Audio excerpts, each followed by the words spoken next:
Yeah. So, what news do you have? Do you want to share tonight? Well, sure. We had a lovely session with Mary Olson and Lauren Pang, who's a physician in Hawaii.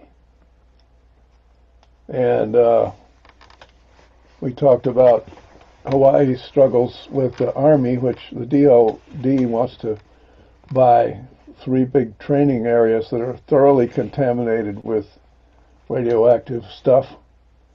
Uh, it wants to lease them again for 50 years for $1. And they're contaminating all the aquifers and so on. Yeah.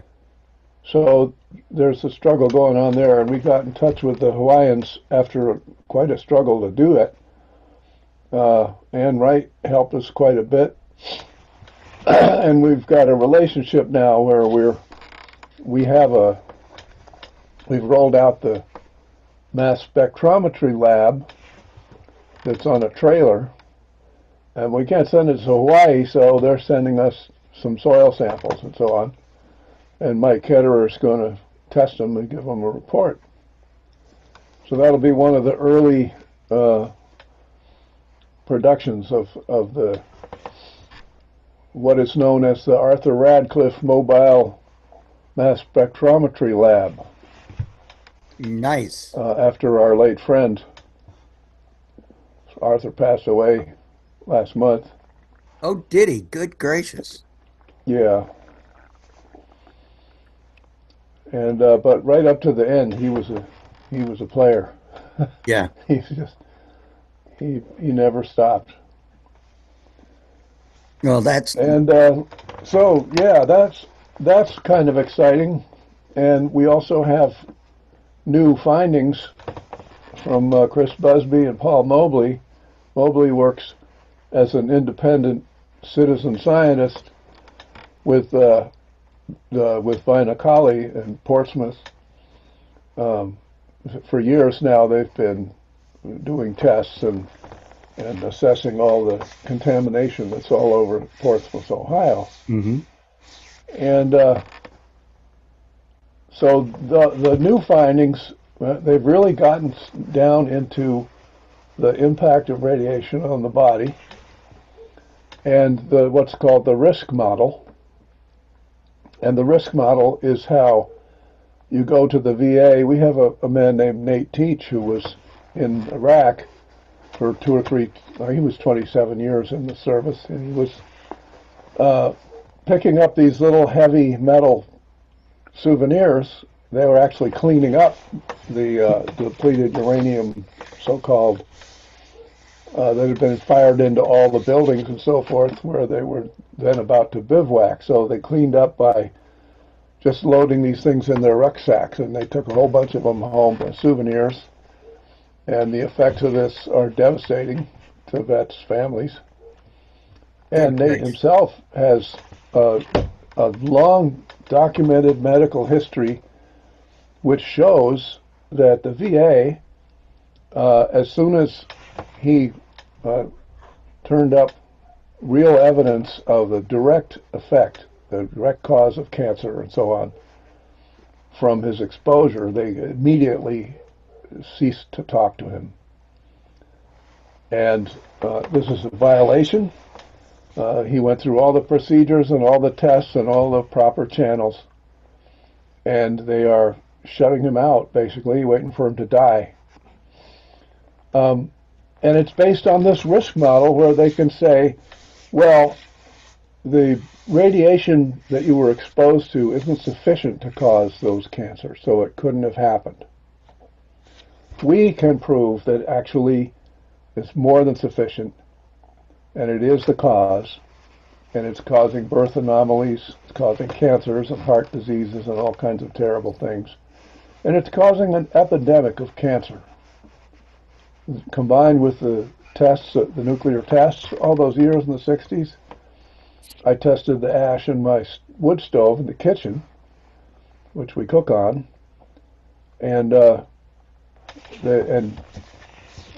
Rachel Clark sent it off to Japan, and it came back full of cesium-137, which is just the cheapest isotope you can test for. It just Right. indicates there's probably strontium and everything else in there too.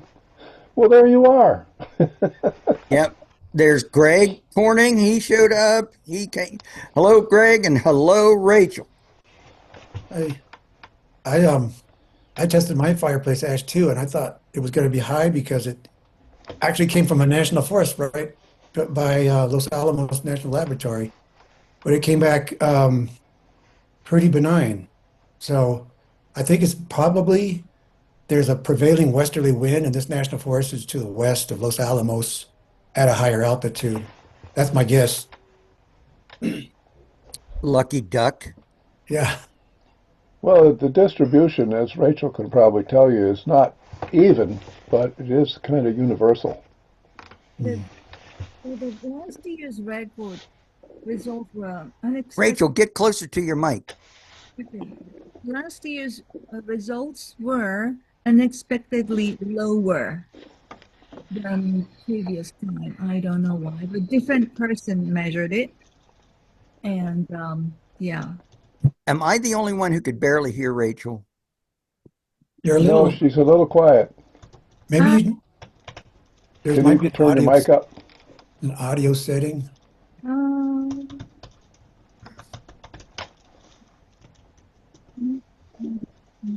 oh, No. just nothing. Is there a lawsuit or two going on about this radiation being turned away by the VA? Well, there have been and there are. Our member Nate Teach is not. I don't know that he's in an active litigation right now, but he may be preparing one. I'm not clear about that, but he certainly has a case. Chris Busby is working with us, and he is, although he's been blacklisted and smeared and assaulted, and a lot of the people that he knows have died mysteriously, there's really,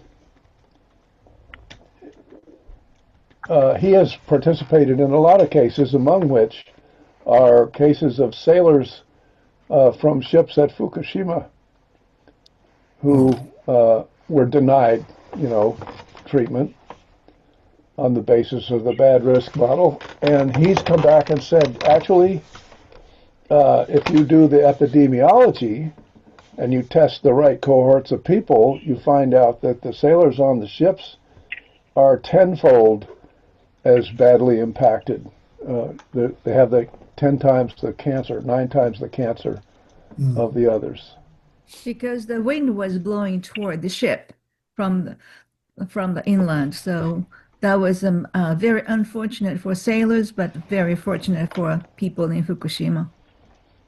That's one reason, but the other is that being close to the reactor in a ship, the reactors actually emit neutrons which interact with carbon dioxide in the air in these enclosed spaces and produce new toxins and isotopes which have a really devastating impact on human cells and DNA.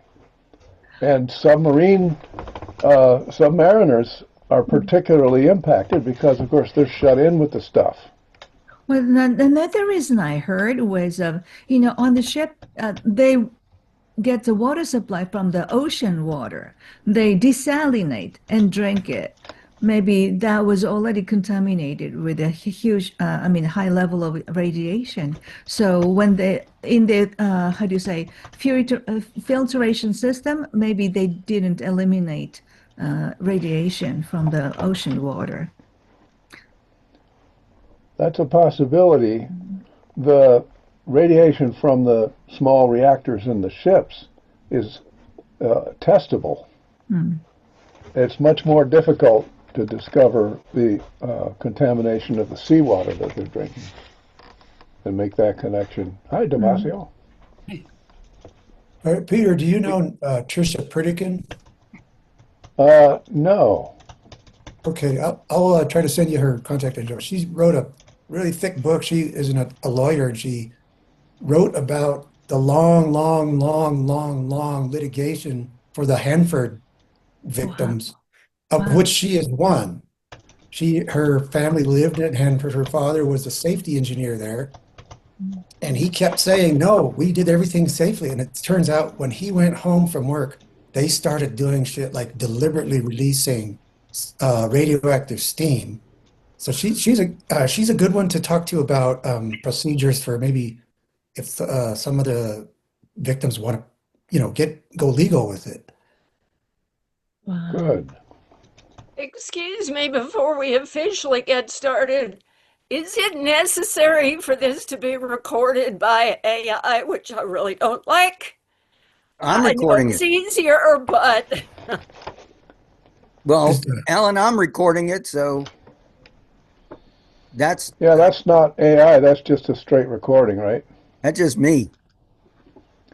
You really? know, I don't Okay. know. I don't want to take a lot of time, but I was just in a conference from Africa with 50 African scholars from across the continent, and the presenter was about telling the African story and decolonization, and he had interesting things to say about AI. He said it is caged in the library of coloniality. It has Absolutely. no access outside of the colonial mindset. Yeah. But that It was is rather another part of interesting. colonialism. I certainly agree. hmm. So let me ask, who is area code 505? That would That's be Greg. Well, uh, welcome to the Hello. no nukes meeting. Thanks. And we got Yeah, Hollis, thank you. your thing, and we got Hollis. We got Anthony on his iPhone, Ellen, Damasio, Greg, Peter has been talking already, has been sharing. Helen and Jerry, I only see Helen. So It's only him. we got the photogenic one of the pair. So um, I guess I know Alice wanted to join. She had something on the agenda, and Greg Mello is going to be just a little bit late. So uh, I can I think since it's 5:03, I will just let everybody know that I've been trying to get a hold of Eric Schlosser and I have failed miserably. And if somebody has a better contact than the 4 or 5 contacts I've tried, then please let me know. As everybody probably knows, Eric Schlosser was the author of Command and Control, which is an extraordinary book that outlines all of the accidents that almost happened. And at it is at least chilling.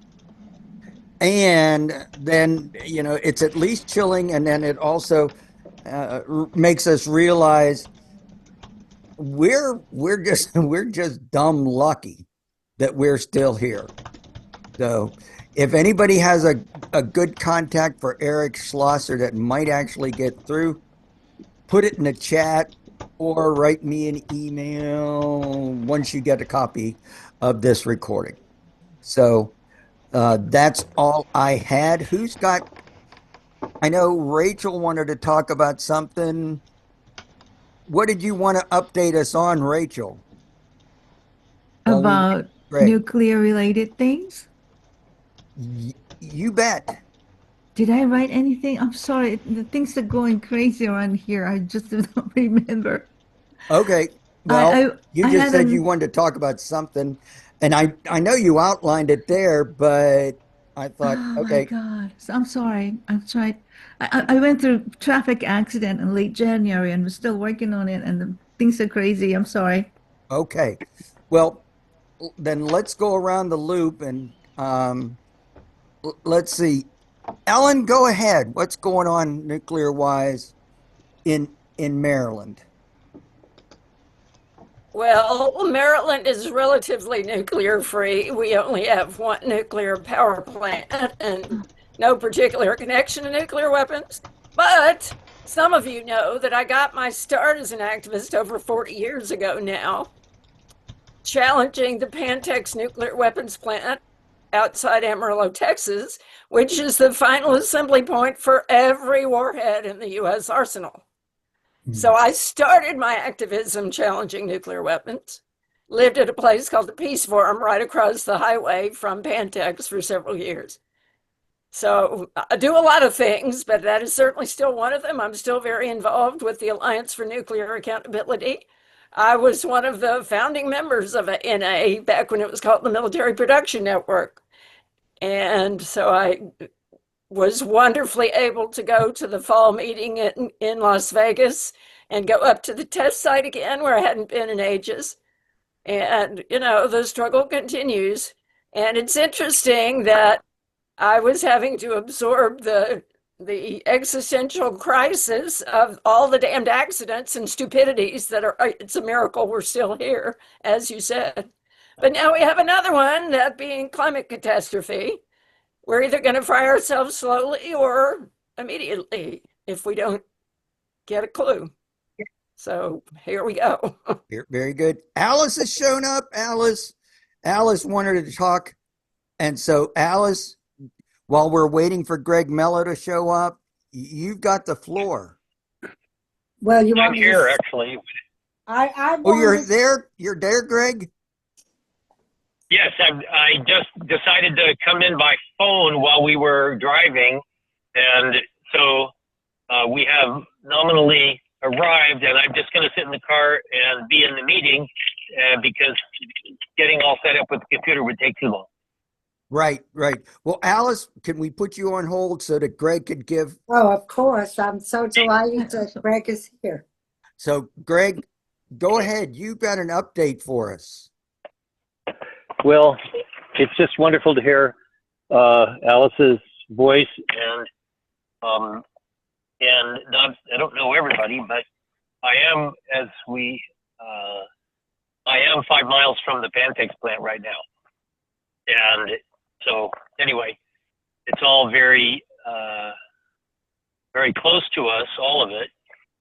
So I guess the update would be that immediately after the expiration of New START, the Trump administration dropped a plan to accelerate the modernization of the nuclear weapons plants and labs, and try to accelerate the output of nuclear weapons, both production-wise and in terms of design.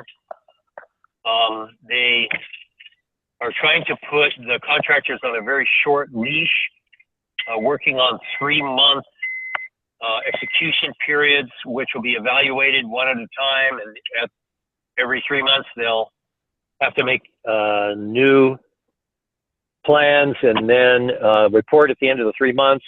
So none of this, you know, unfortunately, they do have a fairly good idea how to make things go faster, which also includes getting rid of the ALARA principle for that is as low as reasonably achievable for radiation dose. That's already happened.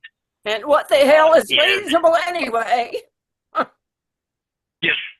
And at Los Alamos, they have increased the maximum allowable dose for workers by a factor of 5, from 1 rem up to 5 rems per year.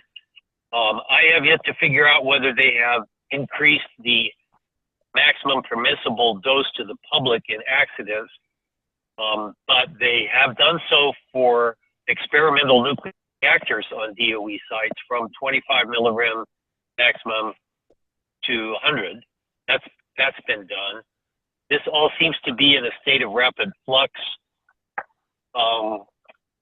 They have not tried yet to change the Code of Federal Regulations about these things, but the administrative orders and standards, they have been changing. And the Idaho National Laboratory has put some there's new orders up that have changed. Can I interrupt The- for a second? I don't know who Sure, is of they. course. Who is they? Who is making these changes? Who is? The Department of Energy. Department of Energy. I see. Thank you. And is there any recourse? Is there any way for us to interact? Who's in charge? And I think that, well, that would be for maybe Terry Lodge if he's here. In He the is. case of the regulation, okay, good. I don't think there is with respect to the orders and standards, but I could be wrong. well, somebody's doing it, right? Somebody's what? Somebody's changing everything, right? Yes. Secretary of Energy is doing it.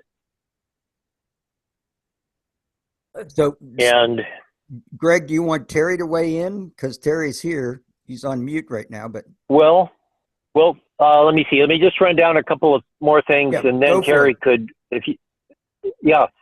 So they're changing also the personnel requirements.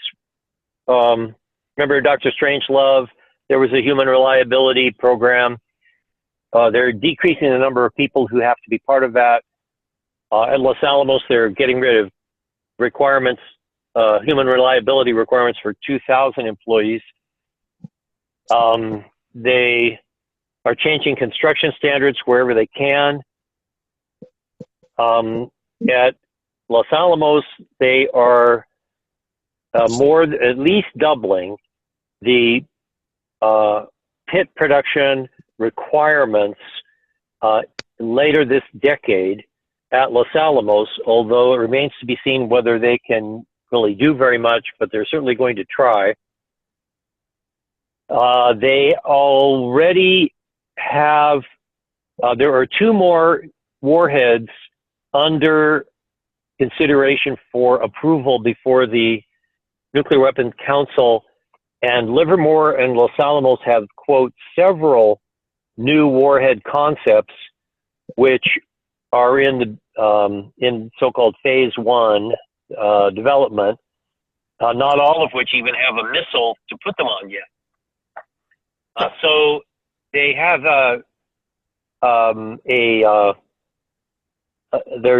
overall policy is one of going as fast as possible and decreasing the time it takes to design and to produce new weapons.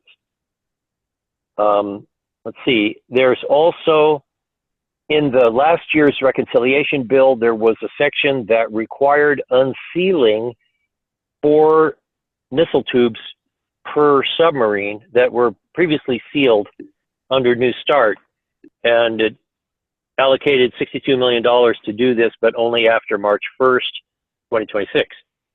So there was already the idea in the Congress that New START would not be renewed, and there is a requirement to unseal those tubes. And in short, all the hawkish impulses that we've seen in the last few years from the Bipartisan Commission on Strategic Posture to the Heritage Foundation Project 2025, all of these are being put in place more or less as quickly as possible, as quickly as technically possible.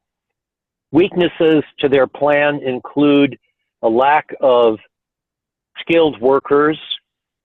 At some sites like Los Alamos, they are leaking trained workers fairly heavily, so several hundred people quit every year. They try it out, they don't like it, and they leave. And all the sites are struggling with skilled craft workers, and so there's it remains to be seen whether people will devote their lives to a nuclear arms race as they did during the Cold War. And I personally believe there is a gulf opening up between the imperialistic values at the top, which the kind of stuff we've been hearing from Marco Rubio, and the actual people out on the ground who are just looking for a way to have a decent life and raise their families. I don't think a lot of them have signed up for the kind of hyper-patriotic, militaristic lifestyle that the people running NNSA are advocating. I'm sorry, that's poorly expressed, but the people running NNSA are military people now, and they do exude a certain kind of competence that we haven't seen before, but it remains to be seen whether everybody's on board with the heroic mode of production. I guess that's about the update. Okay. Any questions for Greg? Yeah, Alice. How does NSA relate to the DOE? In other words, who's really doing this? Who do we go after? I mean, who's the target for activists? Yes, wonderful question. So, as you know, the NNSA is part of the DOE. It's sort of semi-autonomous, and the contractors do over 95% of the work. So it's the same set of defense contractors with the nuclear flavor, Bechtel, but also universities are involved. And there's so it is really more military industrial complexy than even the Pentagon. More autonomous, more powerful relative to the democratic processes than almost anything. For people who live near the sites, the workers themselves are accessible, and now that this kind of policy is wide open, everybody can see it. I don't think that it's the kind of policy that appeals to Trump's MAGA base, let alone to progressives and so on. So the public education side of things could, there's a silver lining here. This is really harsh stuff that I really recommend you read the actual language. I don't actually have the memorandum that someone leaked to us on Monday, but I mean, it says, it really talks about prevailing against other nuclear states and about dominating the world, basically. And the language is very plain, much more than it has been. It's not like rules-based international order, that sort of language. No, it's about domination now. Good Lord. And I think it's repellent to a lot of people. Mm-hmm. John LaForge, thanks for joining us from Nuke Watch. Hi, thanks. Hello, Ellen, Greg, Damasio. I haven't seen you for years. Alice. Yeah, I wanted to reply to Alice's question. There was an executive order from the White House on May 23rd, which would increase all the allowable radiation exposures that Greg mentioned earlier. And there is going to be a public comment period when the rule is posted, but that won't be until April. So we have some time to build some ammunition against this increased exposure plan and to build up arguments before the rule is posted. You should contact Diane DeRigo. the Nuclear Information Resource Service for the hard details, but the last contact or Zoom we had with that issue indicated that the rule won't be posted until April, and then we can submit public comments about it.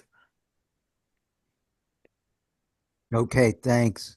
Alice is Yeah, hands I'm up sorry. again. Do we have one friend in Congress that's going to help us? Is there any little peace caucus or group of people in Congress that can promote it somehow or try to make a law against changing it? Or, I mean, it's going to be hard just to show up.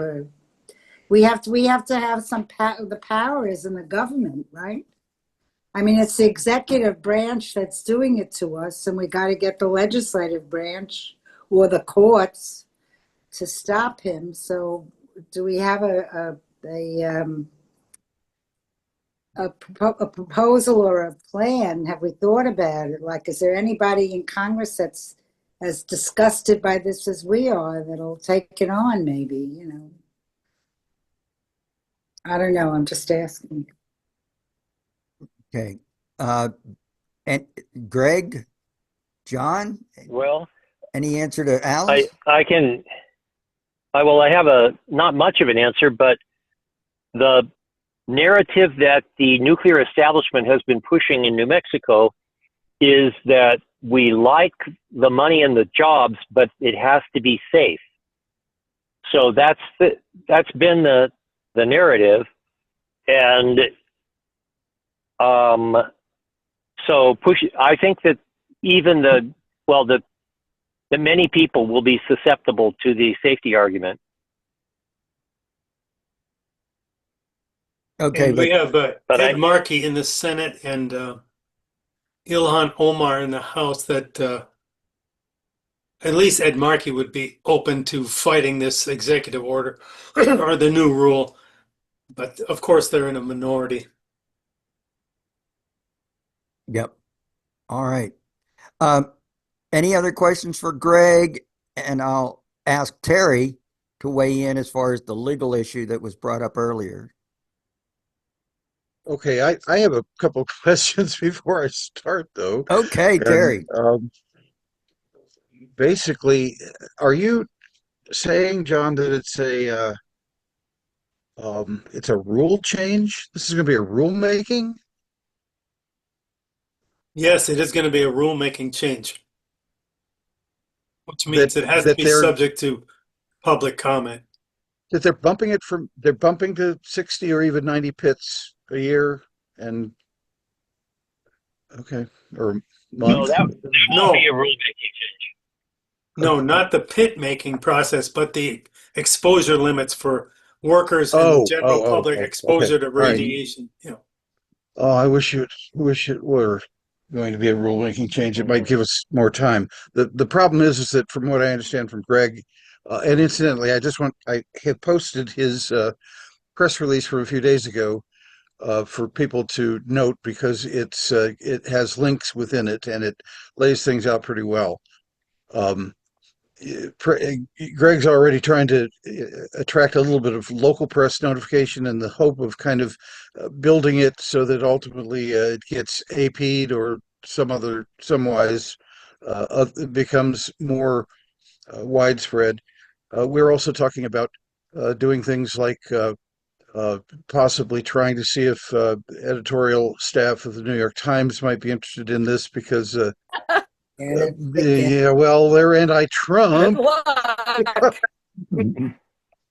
What about Pro-war, but Nader? anti-Trump. Ralph Nader's been fabulous on all this, or Public Citizen, or ACLU, or Yeah. you know that's our avenue now. If we're not that strong in the Congress, is somehow to go through the courts. You know, I don't know. Well, okay, so as to any particular legal recourse, and I'm already making some arrangements to try to pull together a dream team, but I'm not sure. Uh, the trouble with all this is that this is a bait and switch. I mean, all of the NEPA activity has been focused upon a maximum 30 pit production, and we're talking about doubling or possibly even tripling. And the way Greg has explained to me kind of the contingent or maybe the expectation arrangements that the NNSA has is that um, if, and you can correct me if I'm wrong, Greg, but you said something like if the expectation is 30 pits, then the actual output expectation might be somewhat higher than that. Um, and Right. same, So when yeah, when they yeah, say at least 30 pits per year, they mean at least 30 pits in 9 out of 10 years. so the average production is going to be more, and they have to model that, and so it's about 40. So to get at least 30 pits every year, they have to shoot for an average of about 40, 41, somewhere in there. yeah. And if you change that number to 60, I believe your estimate, Greg, was something like the expectation would be like 84 or 83. Yeah, That, it was for 50, it was 84, and so it's going to be 90 for yeah. 60, something like that. So what you're talking about is an enormous uh, change in productivity expectations, which is of course going to wreak an enormous change in environmental effects, transportation and exposure problems, that sort of thing. And this violates, I mean, it's effectively something that either requires a very dramatic supplementation of the most recent environmental impact statement or an entirely new one. And NEPA, of course, Yes, has and been, go ahead, go ahead, go well, ahead. I was just going to say I learned something this morning that a GAO study was just published yesterday, and there is a NNSA now has a proposal to build a second plutonium facility at Los Alamos with a price tag of 3.4 billion, which would also be part of the pit production effort and this would be completed in the mid 2030s, but it would have to be started now soon in order for that to happen. So now we're talking about a whole other building, a whole other multi-billion-dollar building in addition to all that. And I haven't known about this for more than a few hours. Greg, did you say that it's been funded or it's just been authorized? Neither. It's in the initial planning stages. We may see it in the budget that gets dropped whenever it's dropped, which may be March, most likely March. But so the GAO has done a study of NNSA's larger construction projects, and in the back of that, they have a listing of projects which are in the initial stages where they don't. Yeah, so anyway, it's in that list of projects that are in the, quote, initial stages, and these, we haven't seen this appear in the budget yet. Thank you.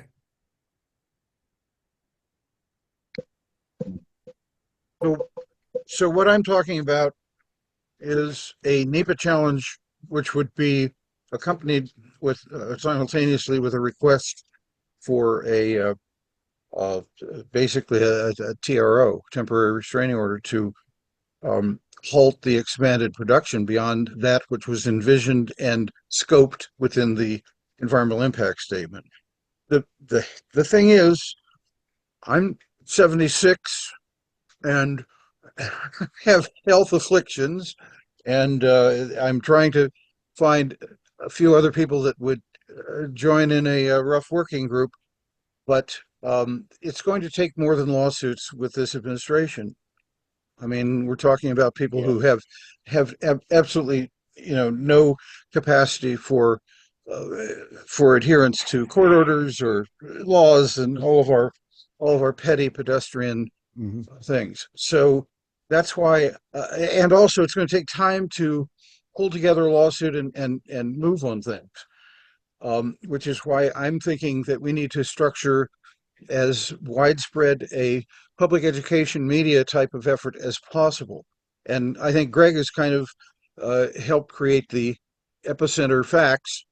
And, we need to do a hell of a lot by way of attempting to make congressional contacts at the same time.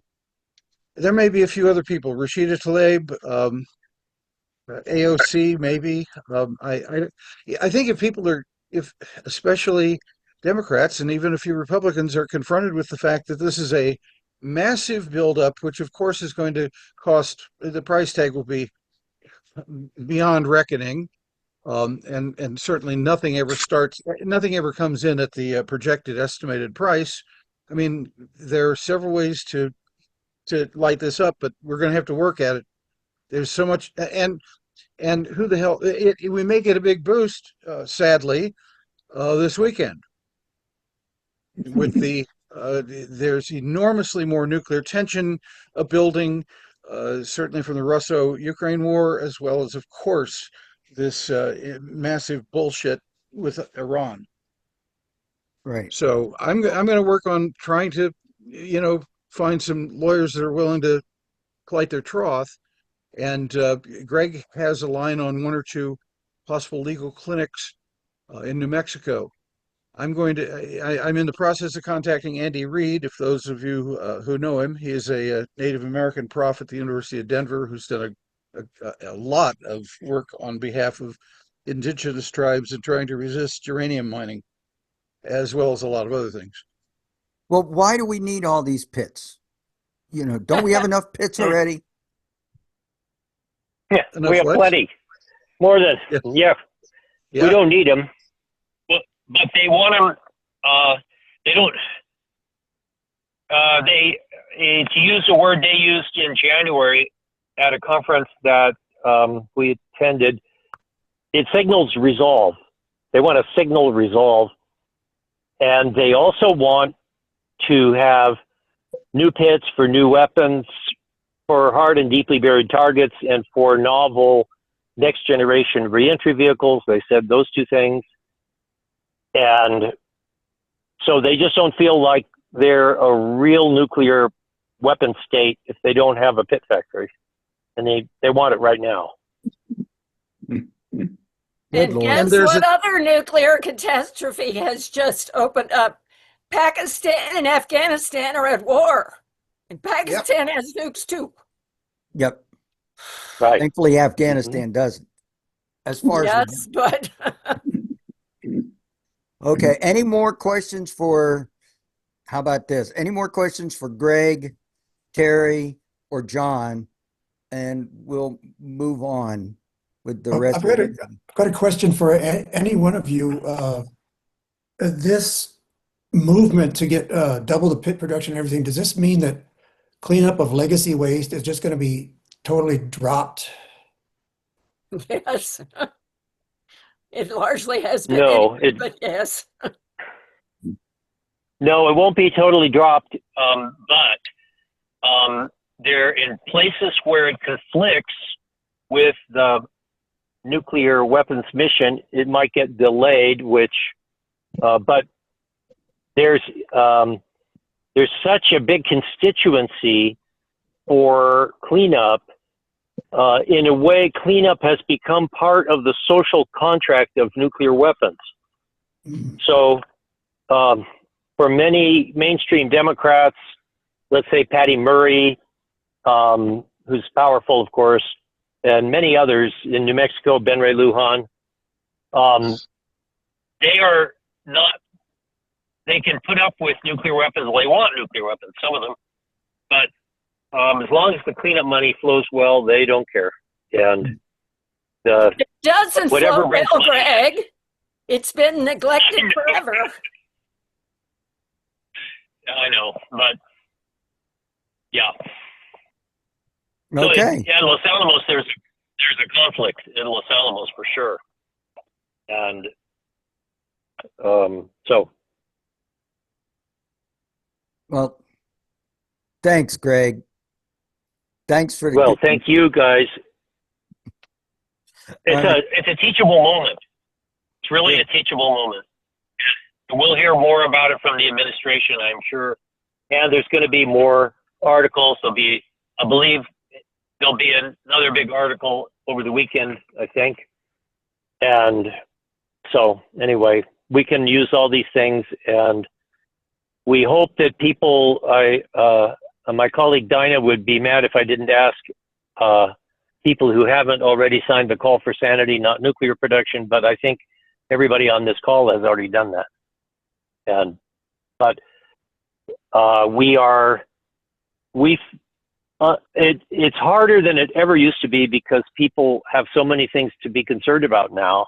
And as Terry said, we're all getting older, and the stalwarts that have been working on this are distracted by our various health concerns, and you know how it is. And but nonetheless, this is a really stark, teachable moment, and we're positive about that aspect of it. Greg, quickly, if somebody perchance on the call, or when I send out a copy of this to the rest of the group, where would they sign this call for sanity? At Stop the Bomb, no spaces, stopthebomb.org. Stopthebomb.org. Okay. Greg, thanks so much. I hope you stay for the rest of the meeting because you probably can weigh in with whatever I else better, I'm right. I'm sitting in you know how it is, you activists, fellow activists, you don't get to see your family very often. Oh. My grandchildren are sitting inside the house. We've driven 300 miles to see them. And so I'm sitting here in the car, and I'm going to go in and see them. All right. Very good. Very good. Thanks so much. Take care, Greg. Thank you, guys. Okay, thank you. Bye. Alice, you were next on the agenda. Should I? I'm happy to say what I want to say because it follows in a way. Unless you have something you'd rather do, you want to discuss what Greg was talking about first? Or? What does everybody else want to do? Because I want to talk about the way out. Yeah. I am sick of this talk. I'm really sick of it. You know, more bombs, more money. I mean, like it's forever. And I cannot seem to get the peace movement to address the fact that Russia and China are begging us to negotiate a treaty to ban weapons and war in space. They submitted a treaty in 2014 and 2018 in the Committee on Disarmament, a draft. They fixed the draft, and the U.S. censored it. We would not allow any discussion of it.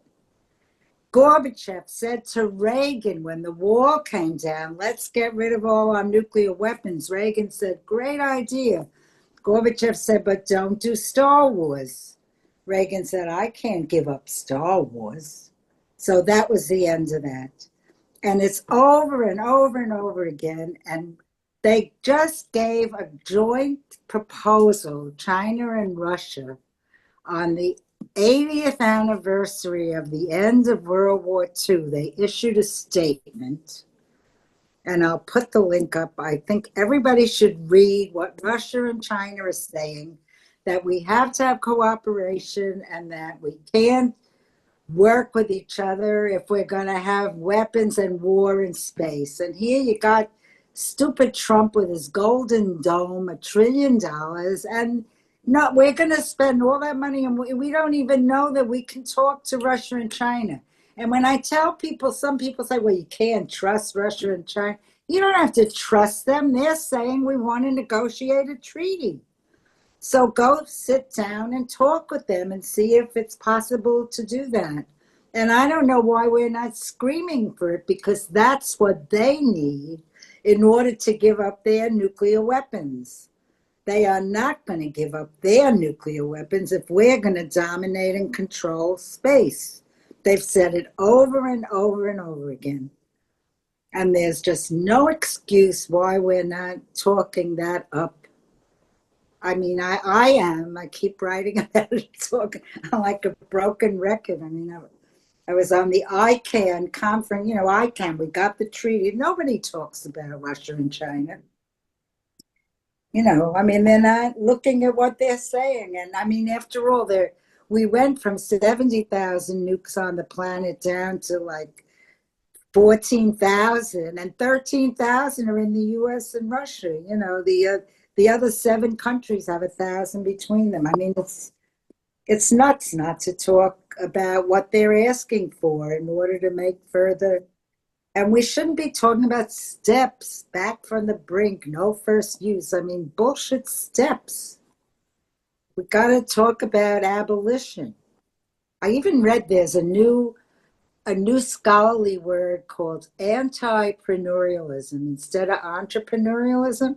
And it's the arms control community that keeps talking about steps to making nuclear weapons safe. You got the doomsday clock about how dangerous, but nothing about the peace clock. What are we supposed to do to get to peace? And there are these offers on the table, and we're not looking at them, we're not talking about them. So that's my plea, that we somehow elevate this. What would you like each of us to do, Alice?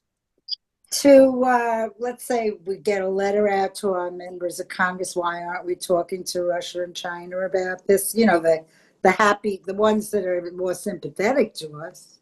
Or even Trump. Trump wants to make a big deal, right? Let him make a deal. Yeah. Okay. So, and you're going to I don't know. I want to know from you, what can we do to do more? I can give you the link to Russia and China's 80th anniversary and an article I wrote about it. I'll send that to the listserv, if you want some background, but I think we should just talk it up somehow. I don't know exactly how. Thank you. Okay. Great. Okay. You'll share that in a link and we'll send it out. And I know each and every one of us will either write a letter to the editor or call our congressman or do something. Or talk about it to somebody. Yeah. Just let people know, because where are the Russians? Where are the Chinese in all of this talking? And we got the ban treaty, right? It said nuclear weapon. We got that treaty to ban the bomb. You can't use them. You can't have them. You can't threaten to use them. And what happens as soon as we got that treaty, out come these huge campaigns back from the brink. No first use. What kind of bullshit was that? Instead of asking for abolition, they're stepping on the message all the time. There's the Mickey Mac, the Military Industrial Congressional Intelligence Media Academic Think Tank Conference that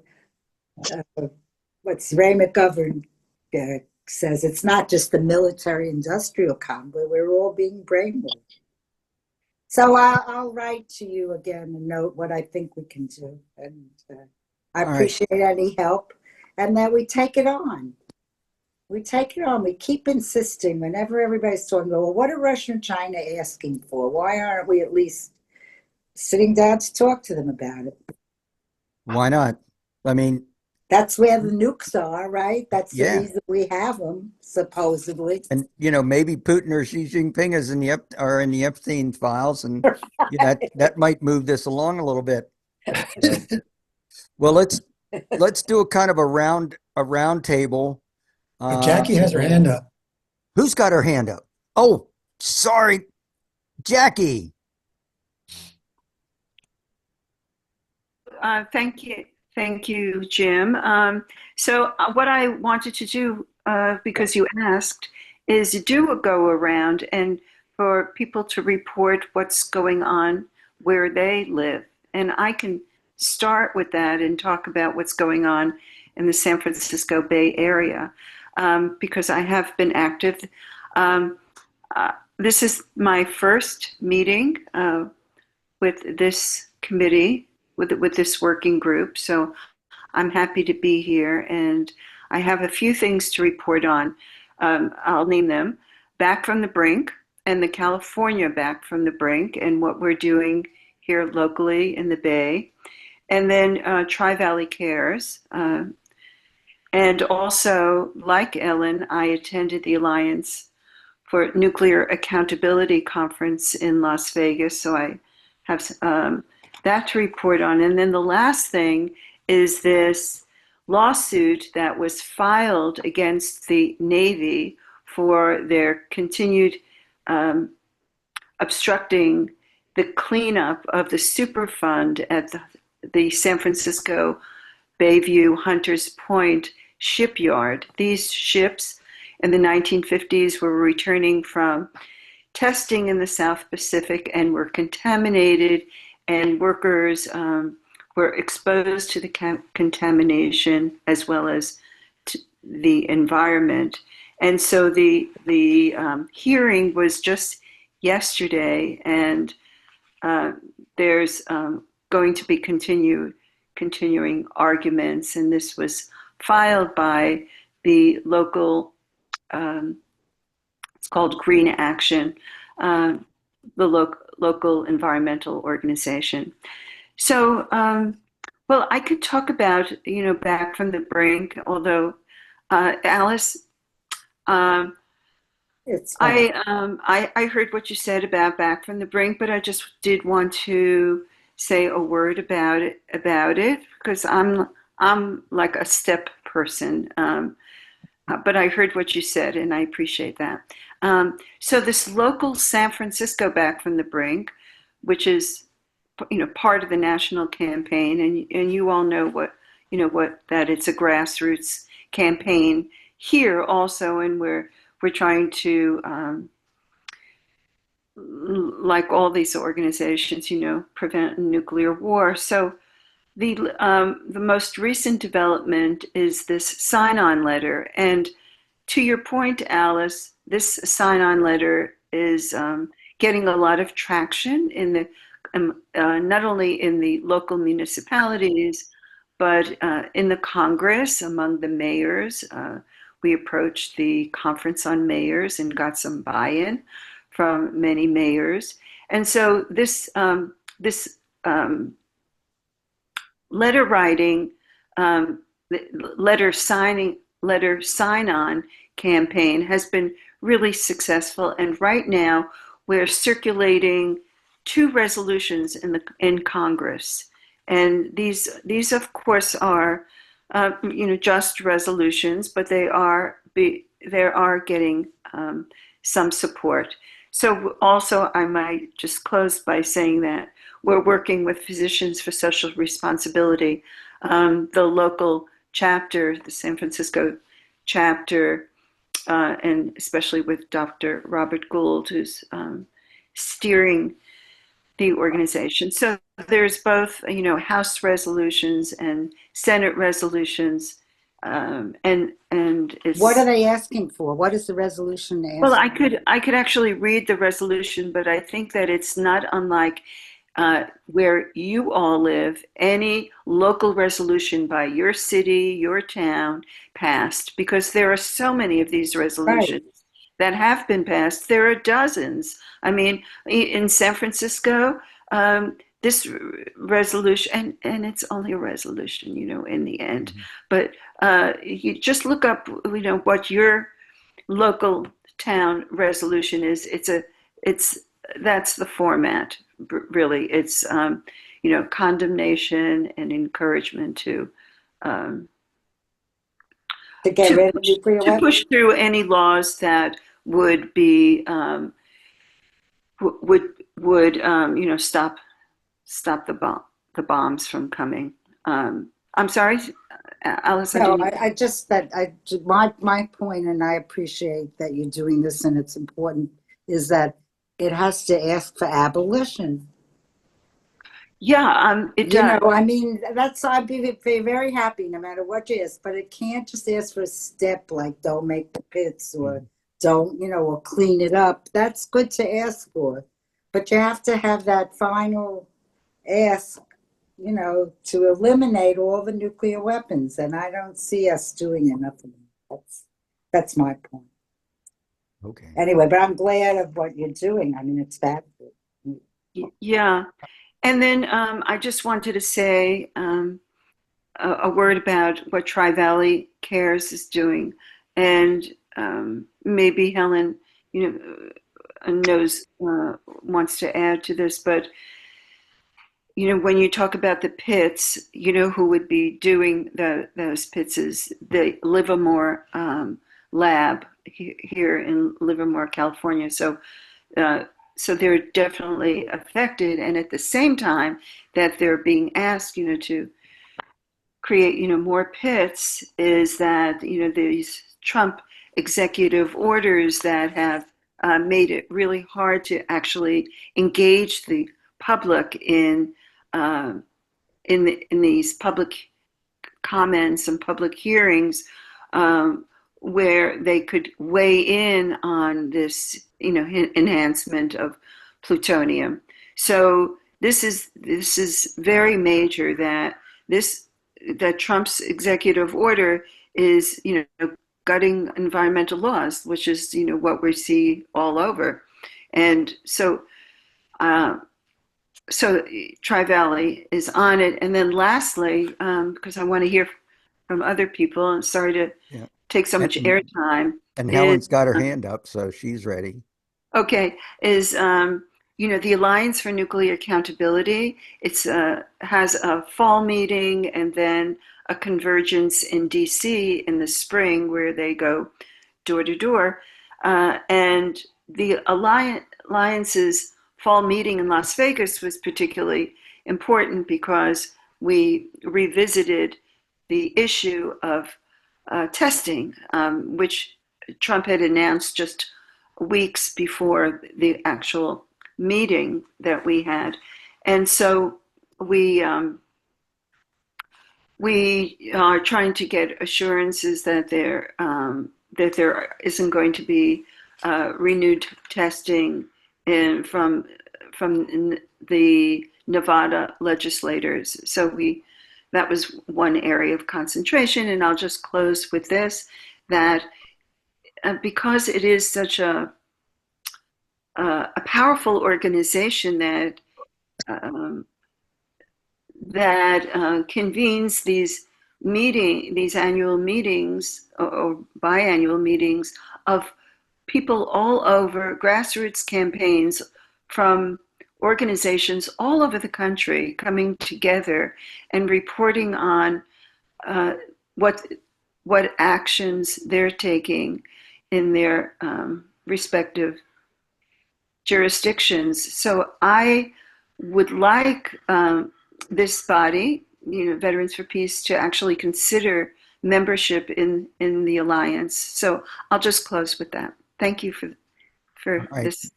Thanks, Jackie. Helen.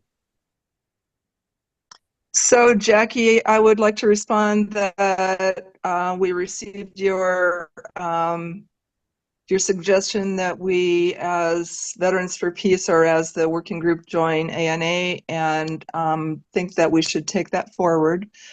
And I'm not going to be speaking about ANA or Tri-Valley Cares, but what I would like to do is to let Jackie know, since this is her first meeting, that Alice's position does not speak for us as a group.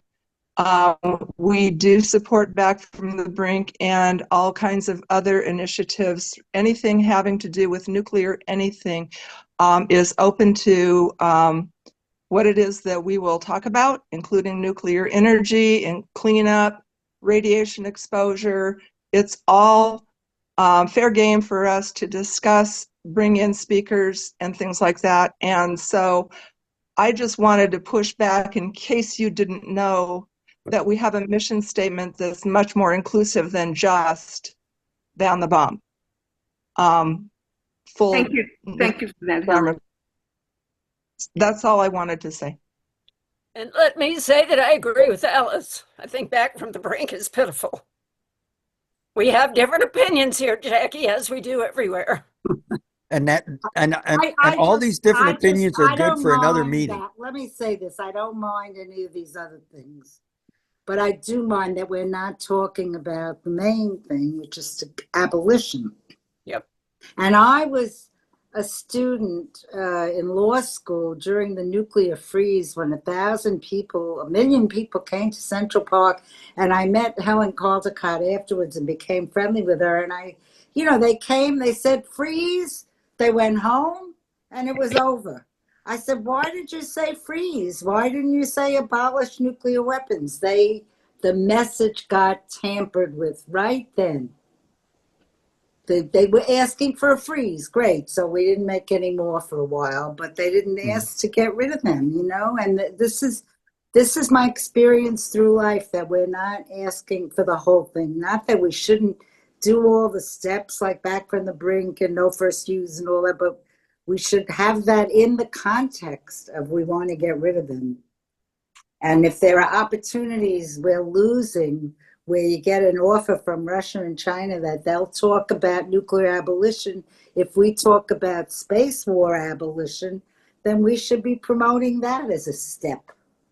And we're not. So that's my point. Thanks, Alice. And Rachel has her hand up. Yes, thank you for giving me this opportunity. Listening to my mentor's stories for until now, I just wanted to throw in the connection between what Alice has been saying and also what Helen has been saying, because you have to pay attention to the space program nowadays, and especially the weapons inevitably integrated with satellites.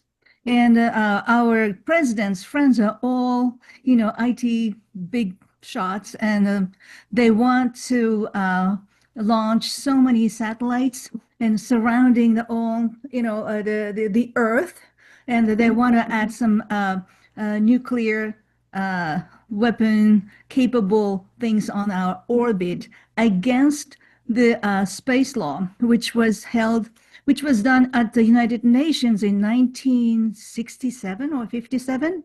That around that time, Soviet Union's the space program was so much more advanced, and the United States wanted to stop it, they wanted to put the brake on. So this law was provided by the United States. However, nowadays, U.S., our country, wants to more dominate in the space in order to actualize Elon Musk's dream to make a colony in Mars, and he openly saying that he wants to detonate hydrogen bombs on both poles of the Mars, which sounds crazy, but he's seriously thinking about it in order to make an atmosphere artificially surrounding the Mars.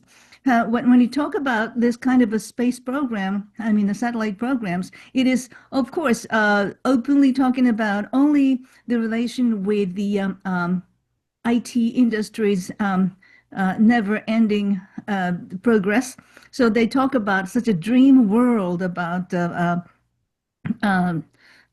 internet. However, the story behind it is always military. So it is important for us to put some brake on and also limit to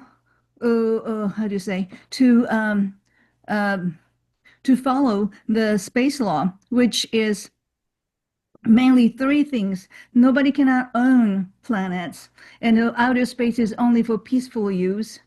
And what was the third one? And, you're not supposed to put the weapons of mass destruction on the orbit surrounding the Earth. But what this country's space forces and military industry is trying to do is to break all the three things, And what President Obama did in 2015, he came out with the asteroid law, which states that you cannot own planet, but you can keep the things that you harvested from planets. That's why we are creating a second gold rush to the outer space, right? And everybody wants to have a rare earth and things like that. So Obama made this kind of a heap in 2015, and that's where we are now. And I think what Alice is saying is very close to what Helen is saying too. So the nuclear weapons, we don't want to have it in the outer space, and also we have to keep our planet's livable place forever. That's what I wanted to throw in. Thank you. Thanks. Hollis. Yeah, what? you've been filling up the chat, so I figured I'd turn it to you so that you could, just share a little bit, save my eyes from reading. Well, I appreciate that, Jim. I want to protect you. We met with on Wednesday, 11 of us from the Veterans for Peace Spokane chapter. We have an ordinance that was put in place based on a resolution from 2019. An ordinance finally passed here in Spokane, um, and it's to ban the presence of nuclear weapons. And, what's make Spokane a nuclear weapons free zone. And of course, we're 250 miles from Hanford, so we got a little problem with that. Oh, good. Alice is showing me something here. No, I'm Anyway, sorry. I just went. well, this thing went around. One of our guys sent it to World Beyond War, and they sent it all over the world, this ordinance that we passed.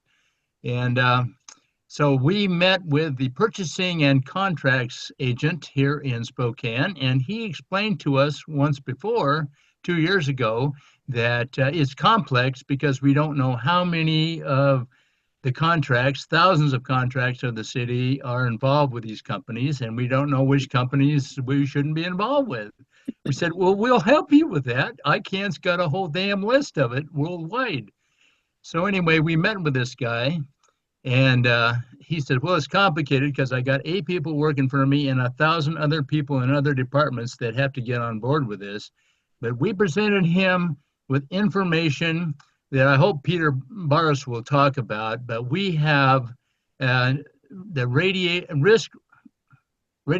risk assessment that shows that the present risk ratio is completely false. It's a 1,000 times less toxic than what we really have in the with workers going into the labs, with people dealing with nuclear medicine, and we know that all the birth defects, infant mortalities, and cancer rates around nuclear facilities, nuclear power plants, nuclear storage facilities, military bases that have nukes, is skyrockets. And what our paper shows is that 500 million people have died because of this improper risk model that we have been relying on for 70 damn years. So this is actually cutting edge stuff. I presented that to this purchasing agent, and at the same time, our working group is sending this out to every non-governmental organization that we know of that's fighting nukes. So what basically all this is to say is that now is the time for us to develop an entire campaign, and I'm talking about in your face, every day, in every place, in every way, and the peace movement has enough money to do that, and I don't know why in the hell we haven't hired a marketing agency to present our stuff, because we're all getting old, we're all getting tired, we're all fragmented.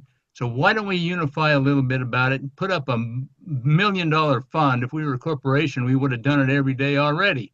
We would have had a campaign that went worldwide every day on TV all night long, 24 hours. It would have been out there. So here we are, with our thumbs up our asses, sitting here saying, what should we do? What should we do? It's so tiring to see this crap. Damasio's got a book out that should be distributed worldwide. And this report that we have, this reassessment, and plus we have found that there is a recoil of any ingested alpha material that goes in your body. And when it explodes, it kills maybe 8 cells nearby. But after that, it explodes 70,000% throughout your body. No wonder people are freaking dying from all this stuff. And here we are sitting here saying, oh gosh, what should we do? Should we have a campaign? What about the corporations? They have more money. And they're developing on this. Why don't we have a campaign? This should be a campaign. And that is, it has steps, it has ways to work. and not talking about writing letters to your damn Congress people, because they're all bought off by AIPAC, and everybody knows that, okay? And they're all getting paid. So it's follow the money, but I'm saying this group of people right here is the ones that responsible for making this happen. And it's time for us to get a marketing agency and get this thing going. Sorry about that. The peace movement has money for that? I don't think so. You have enough money yourself to get it started, Ellen. Come on. So, all right. Well, Peter. Give it a rest. You're crazy. Peter. Thank you. I like to be recognized for who I truly am. Thank you, Ellen. Hollis is an incredible writer, by the way. Excuse me. I have two things very quickly. One is that when Greg talked about a teachable moment, the Uranium Weapons Working Group now has what to teach in this teachable moment.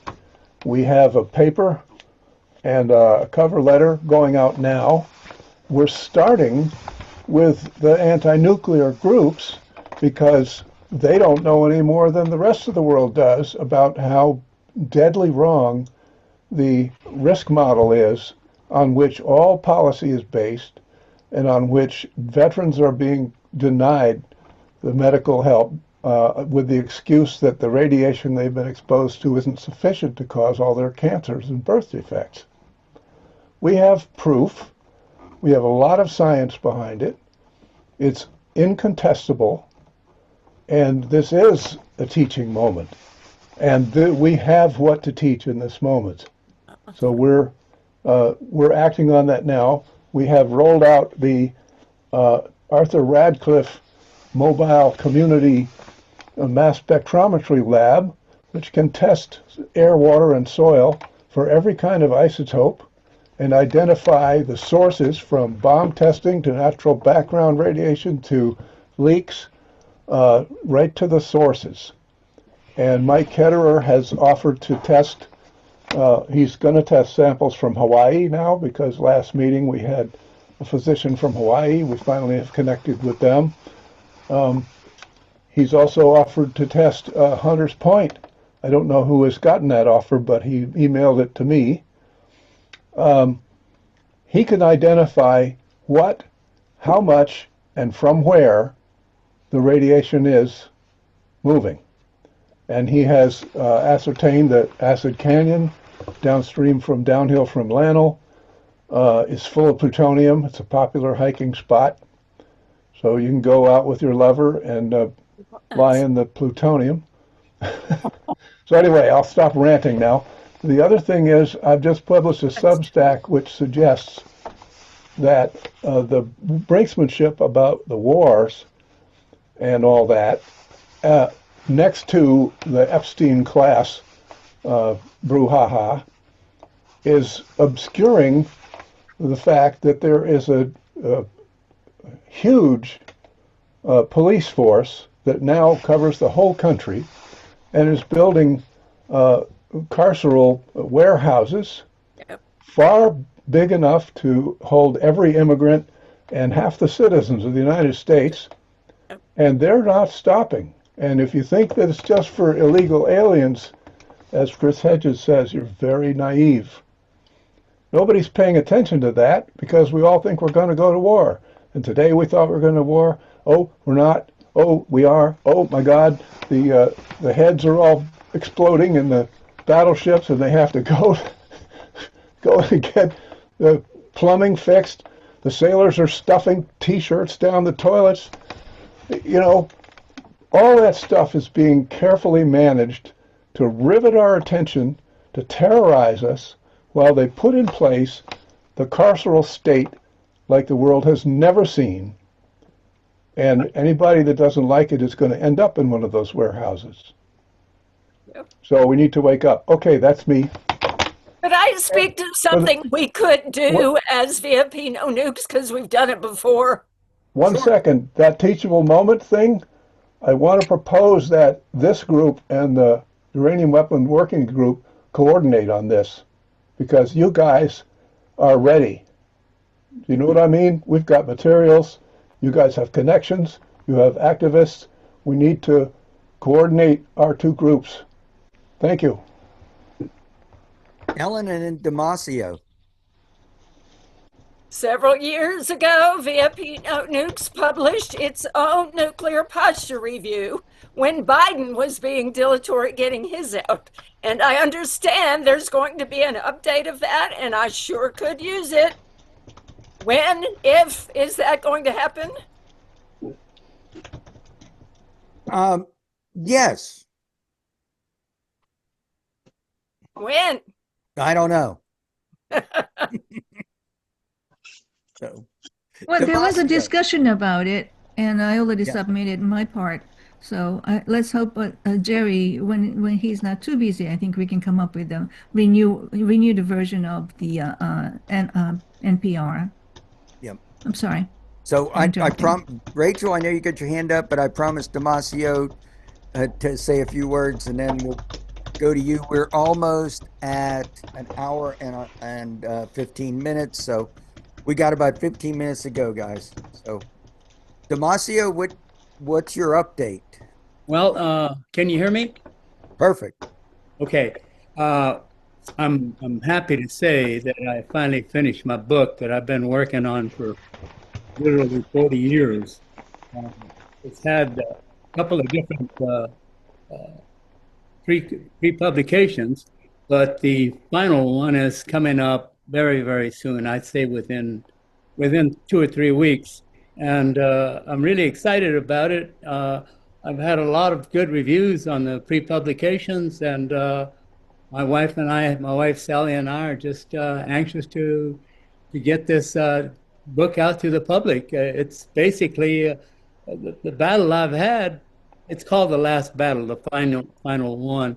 It's about 40 years of fighting this issue of depleted uranium weapons, not from an outsider view, but from an insider view. A person that lives in a little town that's been contaminated for a very long time, for 40 tons of depleted uranium were tested on uranium weapons there, and people there have well, it's really a sad situation because the people, the powers that be, really took over that little town, and half the population in the town works at the school that promote that's the main force behind the depleted uranium test range there.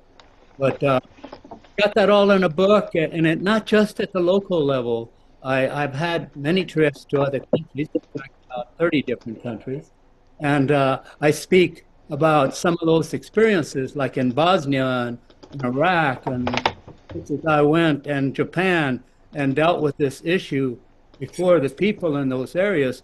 My whole intent has been for the last 40 years is to have an international ban on these weapons. And that's the whole reason for this book. And that's what it's about. And it'll come out soon. And whatever help you guys can give me to get it sold will be appreciated very much by myself, not only me, but all the people that have worked so hard all these years trying to ban these weapons. And I feel like I kind of put that whole package together, and people have a good look at it. If you want to participate in banning the weapon, I got a plan there. Well, I don't have a plan. It's a plan that's been put together by a lot of organizations over a long time. But the plan is there, and it's ready to go to the United Nations and vote for a international ban on uranium weapons. Thank you for the time, Jim, for letting me speak.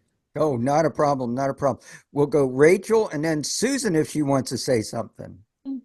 Thank you. I just wanted to add, before I mention what I wanted to say for this occasion, I would like to suggest Damasio to send one of your book samples to Libby Halibi of Nuclear Hot Seat so that she can propagate more information to her audience.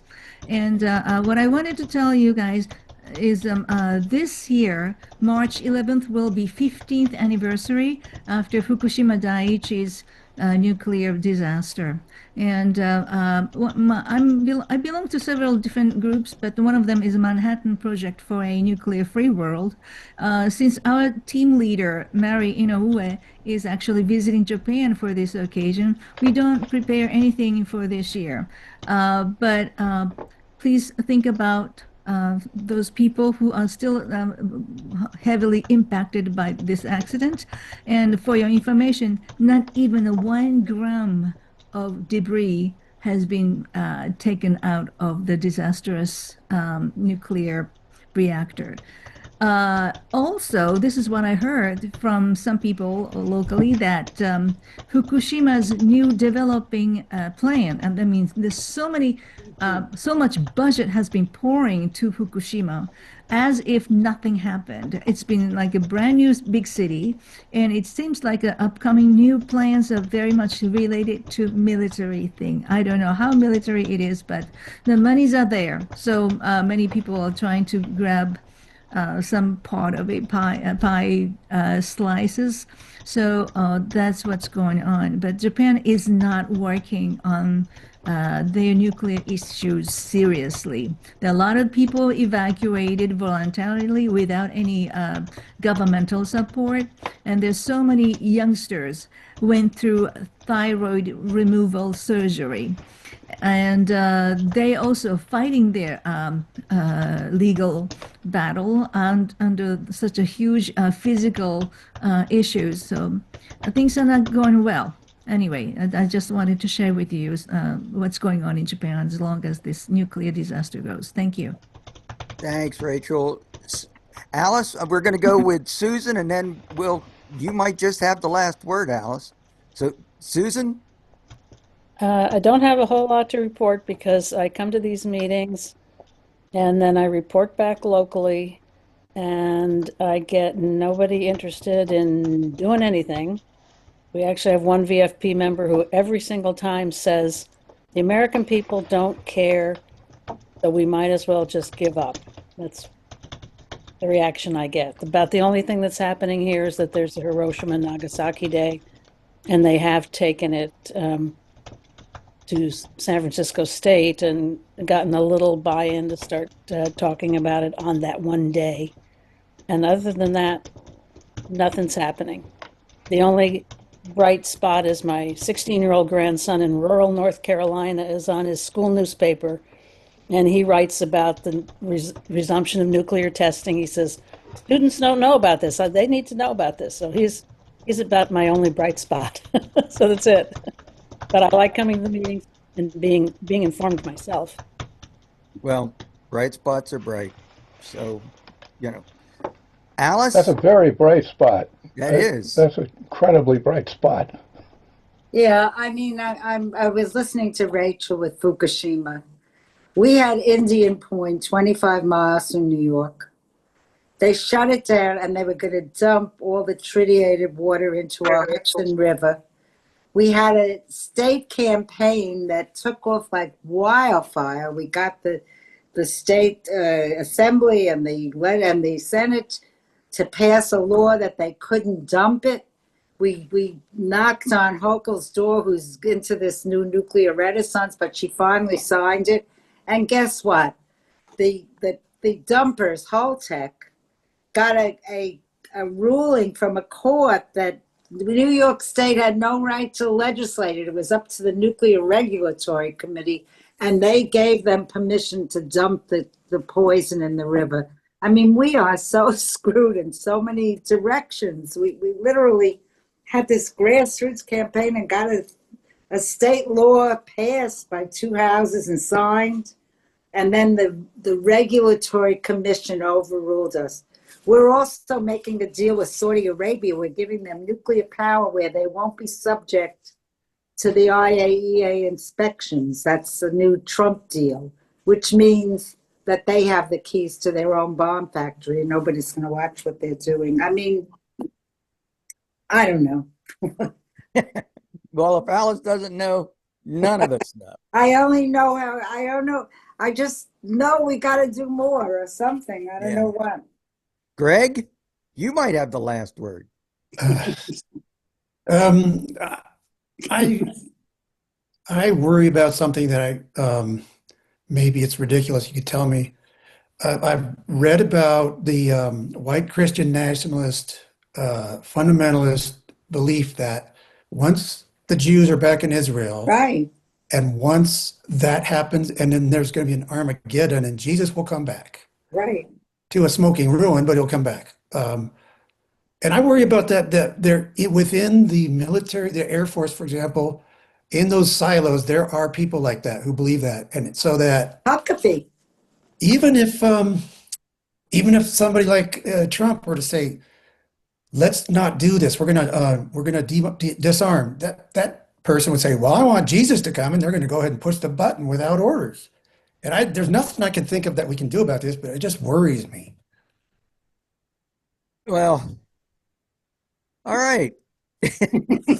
And on that note, Exactly. Then on that note, everybody's gotten a chance to speak. everybody's worried. Senator